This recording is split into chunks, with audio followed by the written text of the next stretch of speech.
Hello hi जय जगन्नाथ। तो आपण मैंने देखिए जानीपे जे केते सारा आंब आबे देखो पूरा नुआ नुआ मक्का बाहरी।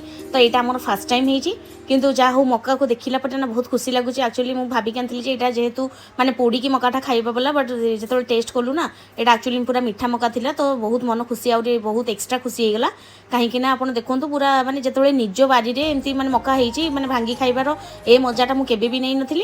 यहाँ मोर फास्ट टाइम देन आम उपरको गला देखु तो पूरा हाथ पाखे ही आंब होती आंब तो होती मांकड़ खाऊना से आंब को जमा भी रखुना से आम पलैगलु मांकड़ जगार आम मैंने पूरा आंब तोड़ापी नहीं आसबू कहीं बहुत आंब पाचिगला। एक्चुअली आहरी 3टी गछ अच्छी है किंतु यही आंब गचर आंबटा बहुत टेस्ट लगे आउ जो 2टा गछ अच्छी ना से एत मीठा नुहे देखो आर तो मैंने खुशी न कहले चढ़े ये बहुत खुशी कहीं आंब जहाँ भी पड़ू यार पूरा मजा तो समस्ते लगी पड़ी आंब तोड़ी देलु।